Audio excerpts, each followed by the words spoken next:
Today we are going to talk about a very fundamental concept related with the peripheral nervous system.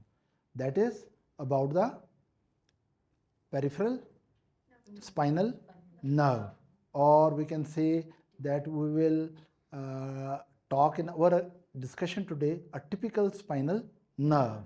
For example, spinal nerve from thoracic 6 or T6, right? Typical spinal nerve.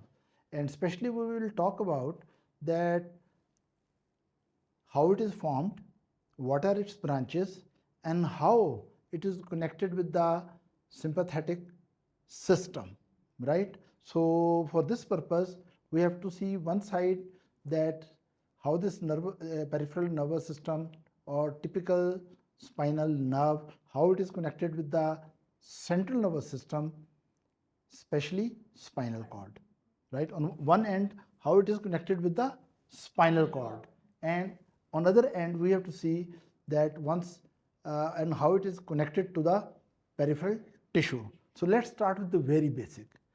Here we have taken a section of spinal cord. We can imagine it like this, that suppose here is your beautiful brain, I hope it is, and this is lateral view, right? But if you take a anterior view, right, it is again cerebral hemisphere, midbrain, pons, yes, medulla, what is this? Cerebellum, and what is this? Spinal cord. And if I take a section here, right, so this section will be like this, right? And this section, if I draw, suppose here, I draw it here, this section, I enlarge it, then it will be looking like this, and this is what I'm going to explain in detail, right? And how spinal nerve and its rootlets are connected with it. So let's further enlarge it. And we go here.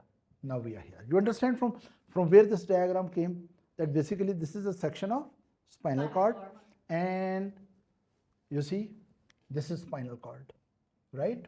And here are different segments of spinal cord. For example, topmost segment, we call them cervical segments. Then there are thoracic segments. We can see in this diagram, this is spinal cord, and these are your top cervical region, and here these are cervical segment up to C8. And then we can see there are thoracic region, and in the thoracic region, how many spinal cord segments? They are from 1 to 12.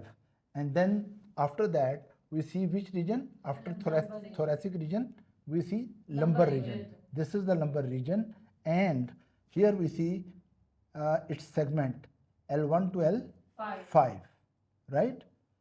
And if we go further down, it is coccygeal. After the lumbar region, we have this one, sacral region, right?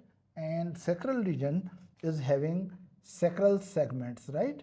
And in the end, the lowermost tip, we call it coccygeal region, and which is having only one pair of spinal nerves, or one segment, that is coccygeal segment. Again, I will repeat it. First of all, so can you please make sure that tell me that this is vertebrae you are talking about? No, these are not vertebrae. This is spinal cord. Yes, very, very important question. Or it's a nerve? It's no.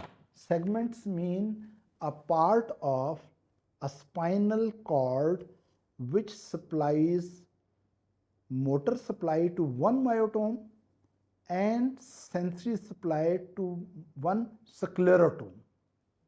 Exactly how we define it. For example, if I say there is T5 or T6, it means in thoracic region, this is spinal cord in the thoracic region, this is divided into 12 segments, right? And those segments we can show here. I mean, for example, if I talk about this is from here up to here, what it is? thoracic region. Now these are vertebra, but inside this is spinal cord. But in this diagram, we see only spinal cord. In this diagram, we see spinal cord, right, along with the vertebral column, right? So what we really see here is the spinal cord, and in this spinal cord there are region, right? There is uppermost region, which is cervical region, and then there is thoracic region, and then there's lumbar region, and sacral region, and then coccygeal region. Now every region can be functionally and anatomically divided into segments, right? Segment. And one segment of any spinal cord area, one segment is giving motor neuron to muscles which are derived from one specific myotome, and one segment of spinal cord is through its sensory system connected to or taking sensation from one sclerotome, right? Okay, so now let's come back on this diagram, right? You have your question is clear? Yes. Right. Now let's suppose we have taken this frontal view of the central nervous system. Here we cut the spinal cord, and this little section we enlarged, and then we further enlarged, right? Now we see what's going on here and how spinal nerves and its roots are connected with it, right? So let's start with very basic, and out of that, first of all, when we made the section, this is gray matter. This is spinal cord, gray matter. This posterior gray matter which I am drawing now, this is mainly concerned with the sensory system. We also call it posterior horn, and this gray matter, right, this is mainly concerned with motor system, so we call it somatic motor system, ventral horn, and here's commissure, and this is lateral horn. Remember, anterior horn of gray matter and posterior horn of gray matter, right? They are present throughout the spinal cord. But lateral horn are basically for autonomic function. Now, sympathetic lateral horn are present only in thoracolumbar region. Thoracolumbar region means that if you take spinal cord and divide it to regions, that if what is this region? Cervical, and then this is thoracic, and here it is post lumbar, right? We need to make it then small. Now, what will happen, that lateral column will extend only in thoracic region and lumbar region. So sympathetic outflow will come only from thoracolumbar area. Sympathetic outflow, sympathetic fibers will be motor sympathetic fibers will come out only from which part of the spinal cord? Thoracolumbar. And parasympathetic fibers, they will come from, they are called craniosacral outflow. Craniosacral outflow mean that from, they have their outflow from the cranial system, where is third cranial nerve, and there is seventh cranial nerve, and then there is ninth cranial nerve, and then there is 10th cranial nerve, and sacral from S1 to 3 and 4. So what I'm trying to say, we come back, that spine gray matter, right? It is very important to understand this gray matter before I connect the spinal, typical spinal nerve with it. Gray matter has anterior horn, right? And it has posterior horn. Anterior horn is mainly concerned with motor functions, and posterior horn is mainly concerned with sensory function, right? Anterior and posterior horn of gray matter extend throughout the spinal cord, but lateral horn extend in two areas. Number one, they are in thoracolumbar area, lateral horn, right? In cervical area, lateral horns are absent. For example, if you talk about cervical section, you will only find anterior horns and posterior horns, right? But you will not find lateral horn. But lateral horns are number one present in thoracolumbar area region, right? And these are concerned with sympathetic system. Then if you go lower, again they will reappear lateral horn at segment S2, sacral 2, 3 and 4, and that is concerned with parasympathetic system. Right? Now, after understanding this basic concept, now we come that where is our typical spinal nerve? Right? Where is our typical spinal nerve? That is here. From here up to here. This is your typical spinal nerve, right? Others are its roots and its branches. But typical spinal nerve is only this segment, right? Now, this is usually short nerve, only 1 to 2 centimeter, depending upon from which area of the region of the spinal cord it is connected, and very important that how it, first of all, how it is formed, right? Now, it is formed by number one, this which is called anterior root, right? And number two, this is called posterior root. We say that from the spinal cord there are connected anterior roots and posterior roots, and when they fuse together they make typical spinal nerve, right? And when typical spinal nerve divide into, here it divides into two parts. Here it is dividing into two parts, right? This is called posterior ramus and this is called anterior ramus. So now we can say that a typical spinal nerve is basically connected to the central nervous system or connected to the spinal cord through the anterior root and posterior root, or we can say from the spinal cord, we can repeat it in another fashion. From the spinal cord, anterior root and posterior root move laterally, and in intervertebral foramina they fuse together to make the typical spinal nerve, right? And how long, where it ends?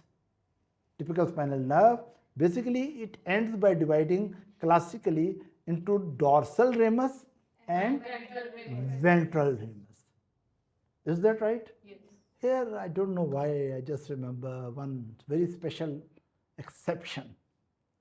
You see, these are, in this diagram we are only showing anterior roots, only anterior roots, right, which are coming out. Actually all spinal segments are having anterior root and also posterior root, with one exception. Listen very carefully. All spinal segments, this is the segment, have anterior root which is motor and posterior root which is sensory, except one segment, that is C1 level, cervical 1 level, where you have only motor root or only anterior root or only ventral root. But in case of C1 here, right, it is having anterior root. Actually all these roots, these are the small rootlets, and these rootlets are fusing together to make anterior root. But in this diagram I have not made the rootlets, I have directly made the diagram of anterior root. But actually there are anterior rootlets, multiple rootlets which come out and fuse and make the anterior root, and the multiple posterior rootlets which fuse together and make posterior root. But what I am trying to say, that it's worth repeating, all spinal segment. How many spinal segments are there? There are 31, right? 8 cervical, 12 thoracic, 5 lumbar, 5 sacral and 1 coccygeal. Out of these 31 spinal segments, How many pairs of spinal nerves come out? 31 pairs come, right? 31 pairs of spinal nerves emerge, right? Each one segment for one spinal nerve.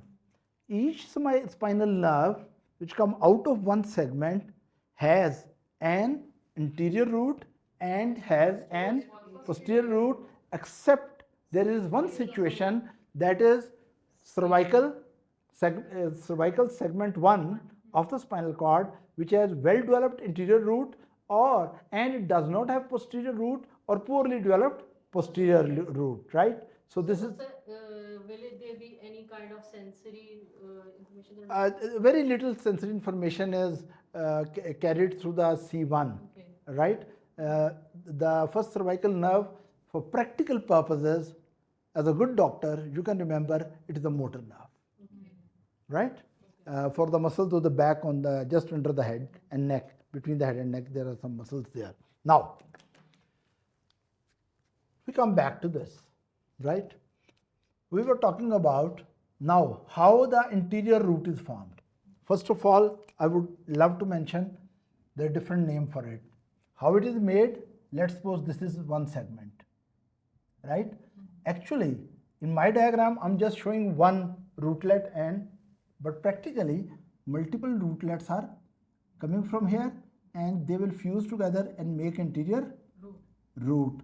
And here on the posterior side, there are also multiple rootlets and they will come together and make posterior root, and in the posterior root there is a swelling which is called dorsal root ganglion. There in the posterior root, this is posterior root, there is a, what is this? There is a ganglion which is called dorsal root ganglion. Anterior root does not have any swelling like this, right? We'll talk about that in detail later. Now, what I'm trying to say, the multiple rootlets from anterior and multiple rootlets from the posterior side connect with the spinal cord, and then they move laterally, fuse together and make well-developed anterior root and well-developed posterior root, and eventually they fuse together. And when they fuse together, yes, what they have made this thing? Spinal. Yes, they have made the spinal nerve, right? This anterior root and posterior root, and they are coming together, and here they are making typical spinal nerve, right? Now, let's go into detail of anterior root first, then we'll go into detail of posterior root, then we will go in detail of typical spinal nerve, then we will go for detail of dorsal ramus, then ventral ramus, then white ramus, white ramus communicans, and gray ramus communicant, and even I will discuss the splanchnic nerves. Splanchnic nerves, right? Now we come back. Anterior root. What it is made of, or what kind of fibers it is having. It is having motor fibers, right? Motor fibers which are going for the skeletal muscles, and they are also going for the glands, right?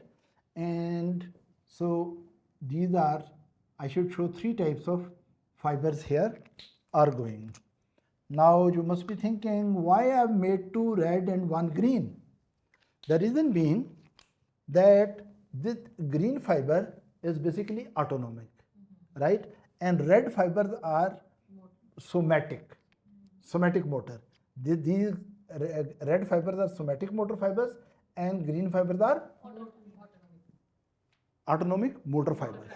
Here, if it is T6, then it must be sympathetic motor fiber. Now, from where these fibers are coming? Actually, they are coming from here. Here is cell body of a neuron, and here it is coming its axon, and this axon is connected here. Now, this is basically called alpha motor neuron which is moving here. This is alpha motor neuron. I will say alpha motor neuron, right? This is here. Plus there's another, right? Now this red, if you move towards the center, it is connected with smaller cell bodies, right? And this is called gamma motor neuron. So alpha motor neurons plus gamma motor neuron. So alpha motor neuron fibers are there and the gamma motor neuron fibers are there in this, and with this, what is this? These are sympathetic motor neuron. If it is actually, if it is sacral area, then it will be parasympathetic motor neuron, but because I said it is, we just suppose that this section is at the T6, so then it is sympathetic motor neuron. So these are the three types of neurons which are, and let's connect it also backward. Let's we take it backward, and actually it is coming from lateral horn. Its cell body is, its soma or cell body is lateral horn. So we can say there are three types of fibers which are present in anterior root. Here I want to make some confusion clear. Anterior root is given different name. Some authors will say this is anterior root. Some will say it is ventral root from spinal cord, and some will even call it motor root because it is having motor fibers. So it is motor root. What is this? Marker has started leaking. I don't know what went wrong with it. Things should not leak like this. I will change it. Right. So this is anterior root or ventral root or motor root, carrying the motor fibers from the motor gray horn, right? Especially from anterior gray horn and lateral gray horn. And it is having, now another point which I would love to mention, alpha motor neurons, eventually these fibers, alpha motor neurons, okay, alpha motor neurons will eventually, here they have gone to spinal nerve, and here also they have come to spinal nerve proper, and then this alpha motor neuron from here, right, they have two possibilities. These are alpha motor neuron, these are gamma motor neuron. Some of the alpha will go to dorsal ramus, and some of the alpha will go to ventral ramus. In the same way, gamma motor neurons, some will go to dorsal ramus and some will go to ventral ramus, right? And what about this these fibers which are sympathetic motor neuron? These are called, coming from the lateral gray horn coming to the ventral root or anterior root, and through this they come to the spinal nerve proper, and from there they will keep on moving, but there they will exit through the white ramus. What is this? White rami communicants or white ramus. So white ramus is a autonomic. So they will pass through that, and then they will reach to, what is this point? Ganglion. This ganglion is on the sides of the vertebral column. So we call it paravertebral ganglion. What is the further future of this? I will discuss later. Right? So up to now, what did I discuss? I just said that basically there is anterior root and there is posterior root, which is connected to one segment of spinal cord, and distally they move and fuse together and make the spinal nerve proper, right? Then I mentioned anterior root in detail, that it can be called anterior or ventral or motor root. It has alpha motor neurons, gamma motor neurons, and sympathetic motor neurons. Then I said that as these motor fibers will travel through the ventral root, eventually they will reach to the spinal nerve proper, right? Or from there, spinal nerve proper will divide into dorsal ramus and ventral ramus. Now, both type of fibers will go to dorsal ramus as well as ventral ramus. And where they will end? Actually, fibers which are going to the dorsal ramus, they will go on the back, right? They will go on the back and they will connect to the muscles of the back, especially intrinsic muscles of the back, right? Now, and these fibers, alpha and gamma, which are in the ventral ramus, which are present in ventral ramus, they will actually, this is a little complicated. So think of something which excites you and you are alert. They will eventually That ventral ramus, in case of thoracic region or thoracic spinal nerves, ventral ramus are very simple. They keep on moving as ventral ramus and give some branches, right? But ventral rami, which are coming from not thoracic region, if they are coming from, what is this? Cervical region or cervical segments, they will make a cervical plexus by fusing with each other. These are ventral ramus from C1, this is ventral ramus from C2, C3, C4. They fuse together and they make cervical plexus. Then you go further down, the ventral rami, only ventral rami, not dorsal rami, right? Ventral rami of C5, C6, C7, C8 and T1 will make brachial plexus. But when you talk about thoracic region, then T2, right? From T2 up to T12, right? Ventral rami remain simple. They remain independent. They don't merge or mix with each other, and they do not make plexus, right? But if you go further down, there is lumbar 1, 2, 3, 4 and 5.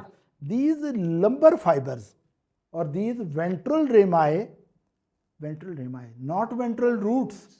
These are not ventral roots. I'm talking about, actually here it is ventral root which is coming here, and here it is converted into rami, right? Now these rami, they will fuse with each other and make lumbar plexus. So and so forth, that ventral rami, which are coming from where?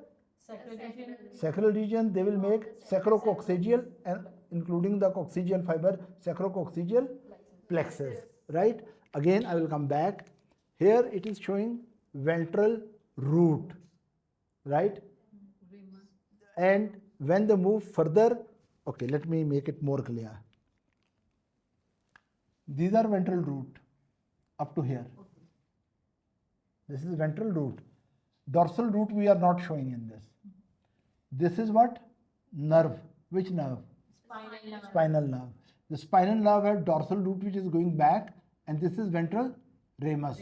So ventral ramus from everywhere are fusing with each other. These are roots, spinal roots. What are these? These are spinal roots. What are these? Spinal nerve, spinal nerve, spinal nerve, spinal nerve. What are these? Ventral ramus. I'm not showing the dorsal is here, but for C1 we should not show the dorsal root, but we can show dorsal ramus. Here also there is dorsal ramus. Here is also dorsal ramus. Here is also, if we make the nerve, then dorsal ramus. But this is, what is this? This is ventral ramus. So these ventral rami, right? This ventral ramus fuse with the next ventral ramus, so and so forth, and make the sacral plexus. In the same way, when we talk about brachial plexus, students confuse a lot. These are basically, what are these? These are roots. These are roots. Now, here I'm showing only ventral root, but they do have dorsal roots as well, right? So, these are from C5, 6, 7, 8, T1, right? These roots, ventral and dorsal root, they will together make what? Spinal nerve. Okay. We keep the spinal nerve what? Green color. Green color. These are spinal No. nerves. These are spinal nerves. And then these spinal nerves will eventually divide into ventral ramus and dorsal ramus. Ventral ramus will go backward. Dorsal will go backward. Sorry, dorsal rami will go backward. But ventral rami here, they will come and fuse together and they will make brachial plexus. So is it clear to everyone? Yes, sir. Right. Now we come back here. Typical. Actually,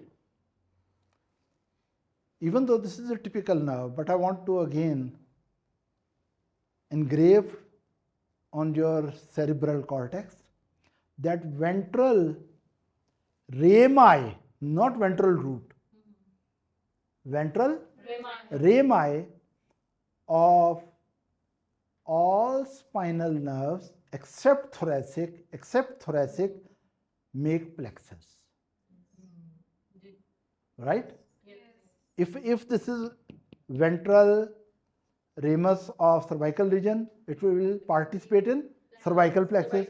If this is ventral ramus of cervical region, it will participate in brachial plexus. If it is ventral ramus of lumbar region, it will participate in lumbar plexus. And if it is ventral ramus of sacral region or coccygeal region, it will participate in sacrococcygeal plexus. Is that clear? Yes. Thank you very much for understanding. Right. So now we have understood this interior root. And okay, I should tell exactly where these fibers go. Now these fibers, these motor fibers are going right, and eventually these are alpha motor fibers and these are gamma motor fibers. Actually, they will eventually go to a muscle, right? And connect through the neuromuscular junction. But anyway, alpha motor neuron, they will supply the extra fusal fibers, right? Which are the contractile fibers, right? We shorten the muscle. But gamma motor neurons, they go to the intrafusal fibers, which are basically concerned with the number one, tone of the muscles and sensitivity of the muscle to the reflex, and gamma motor neurons, so they innervate intrafusal fibers.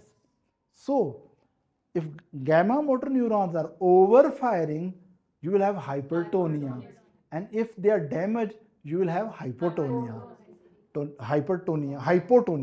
But if alpha motor neurons are overfiring, you will have spasticity, right, or rigidity. More commonly spasticity. I will talk the difference in spasticity and rigidity somewhere else. And if alpha motor neurons are cut off, then you will have flaccidity. Is that clear? Yes. Okay. So now we have understood from where it started and where they ended, right? Now we still have to see what happens to these autonomic fibers. I will deal with autonomic fibers later, right? Same motor neurons which were going through this, what is this? Dorsal ramus, they will also supply to the muscles, and alpha motor neurons will supply extrafusal fibers, and gamma motor neuron will supply intrafusal fibers. So extrafusal fibers, their activity will mainly control the voluntary contraction, and gamma motor neuron activity will basically control the tone of the muscles, right? And response to the reflexes. Anyway, we come back. I will not go into detail of those things. That is physiology you will study. Let's come back. Neurophysiology. Let's come back, and these autonomic fibers and their fate I will discuss at the end of the lecture. I want to discuss now dorsal root. Now, dorsal root, it reminds me one thing. If you look at the spinal cord section, right? If I make a spinal cord section here, and this is again, this is anterior spinal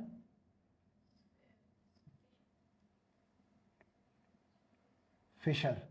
This is anterior spinal fissure, right? It means this is anterior spinal fissure. This houses the anterior spinal artery, right? But on the back, there is a little depression with septum. This is called posterior spinal sulcus, not posterior spinal fissure. Anterior spinal fissure, posterior spinal sulcus. Then there are two sulcus which are slightly on the side, which run throughout, right? One anterior and lateral sulcus, it is also here, anterior and lateral sulcus, and one posterior and lateral sulcus. Now this is called anterolateral sulcus. This is posterolateral sulcus.